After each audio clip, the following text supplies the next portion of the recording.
Most contractors treat their competitors like Voldemort. They don't even want to say their names, which is a big mistake because your competitors can actually be a valuable marketing asset, but only if you know how to use them. Yes, I said your competitors can be a marketing asset. Today, I'm going to show you how to leverage your competitors so that you can steal their momentum and their leads ethically, okay? Not going to talk about stealing. My name is Rich Harshaw. I'm the founder and CEO of Level 10 Contractor. We help remodeling contractors generate 200 to 500 leads a month through powerhouse marketing, whether that be websites, SEO, pay-per-click, paid and organic social, all kinds of media, including OTT. I've helped hundreds of contractors create predictable, profitable lead flow for their business. Let's get to it. We're going to start with number one, which is to optimize search against your competitors' names. Now, here's what I'm talking about. When you've got a big, well-known competitor in your market, the one that has the giant ad budget and all the name recognition, people are going to start Googling them. I mean, duh, think about it. They might Google you, but mostly if they've got the budget, they're going to be driving traffic. It's going to be going to Google, but people don't remember the URL, www, whatever. So they're just going to type in the company name. Okay. So here's what's going to happen. You can now hijack that traffic. Yes, hijack it. If you create content that legitimately uses their name and you optimize it properly, you can slide right into those same search results. You're not tricking Google. You're giving it something relevant to show that is related to that word, which is the company name. Now, you can't just plaster their name all over your site like a deranged fanboy. Don't do that. It's dumb. Here's what works and what works beautifully. It's a consumer report style comparison, not mudslinging, not, hey, these guys suck and we're awesome. A straight, honest, side-by-side evaluation. So let's say that we're talking about windows. Here's what you do. Identify 15 things that homeowners should care and know about windows, installation standards, glass options, frame materials, warranties, energy ratings, I don't know, air infiltration numbers, customer service, whatever it is. You decide. Then show how you stack up against big fancy competitor, down the street. Those guys. Put it into a blog post. Put a comparison page on your website. Make it clean, make it fair, and make it helpful. And just like consumer reports, give a recommendation at the end. This brand is good. This brand is fine. Based on the 15 criteria, here's our pick. And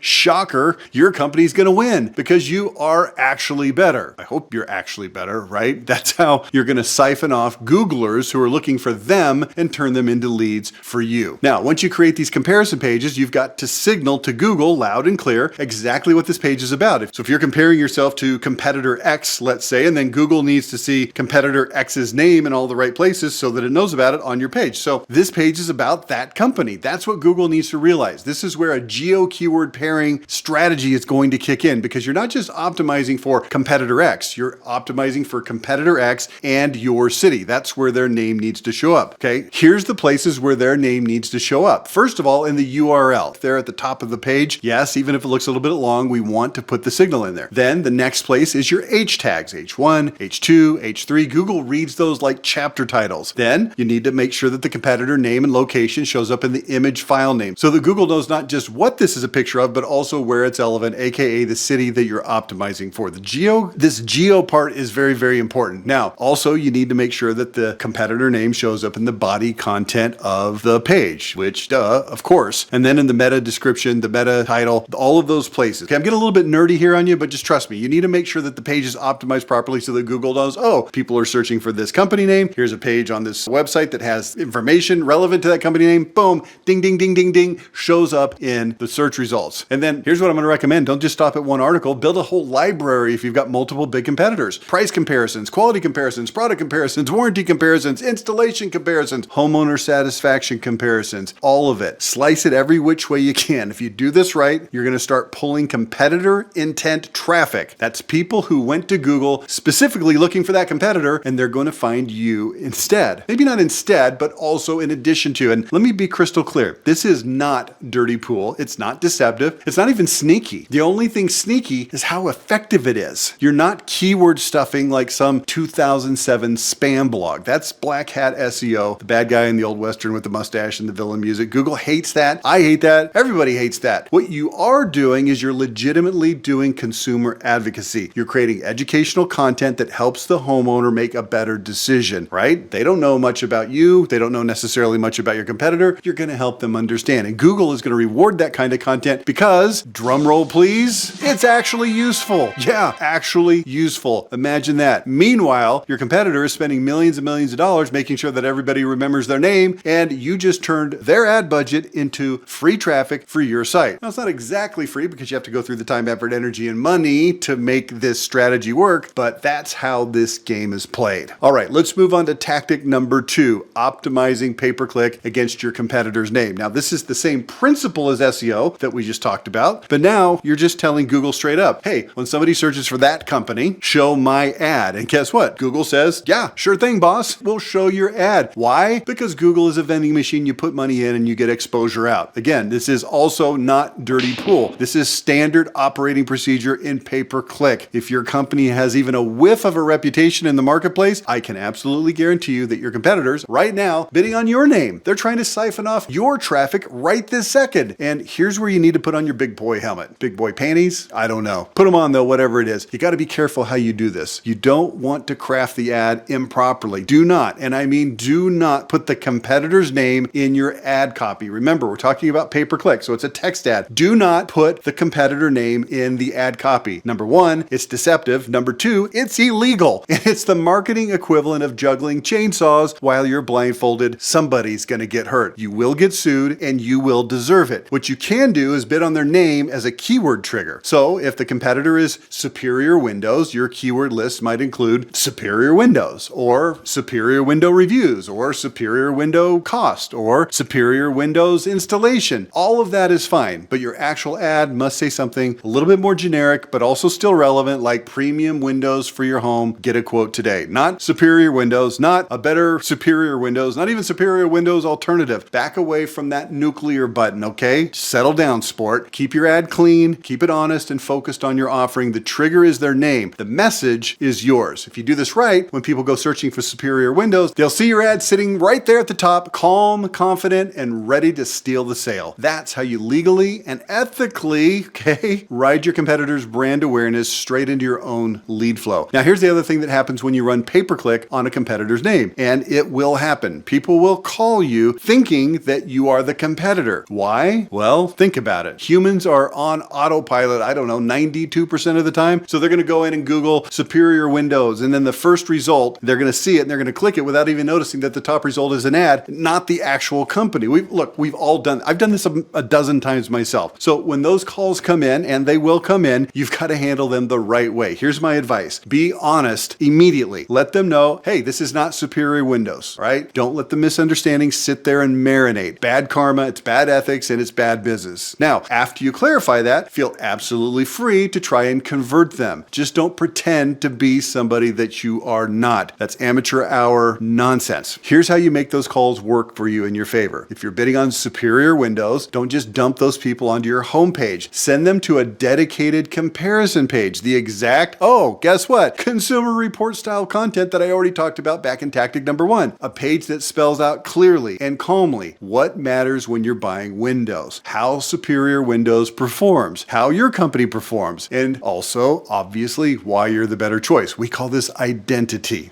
right? Now, the person who thought that they were calling superior windows hangs around long enough and says, oh, man, geez, look at this. Maybe these guys are better. It's not trickery. This is education meeting opportunity. So let me recap where we're at. Number 1, optimize SEO against your competitor's name. Number 2, optimize pay-per-click against your competitor's name, right? Now, that's 2 different channels, the same strategic goal. Turn your competitor's brand recognition into your competitive advantage. You're not stealing, you're not deceiving, you're simply positioning yourself where the attention already is. That's just smart marketing, okay? So do it. Before we move on, I want to know where you stand. Are you going to actually try to do this? SEO, pay-per-click, maybe both? Drop a comment and tell me which competitor you're thinking about targeting. Let's see who's serious about this and who's just lurking watching a video. All right, let's move on to tactic number 3. I call it one-upping their offers. This comes straight from the legend himself, Brian Elias from Hanson's. Brian taught me this years ago, and it's one of the simplest and most brutally effective strategies in the entire contractor marketing playbook. Here's how it works. Okay, assign somebody in your office, literally a human. Maybe you can get an AI to do this, but just have Susie in the back office do it. It's not a big deal. She is literally going to check your competitors' pay-per-click ads every single day, and she's going to log what offers they're running.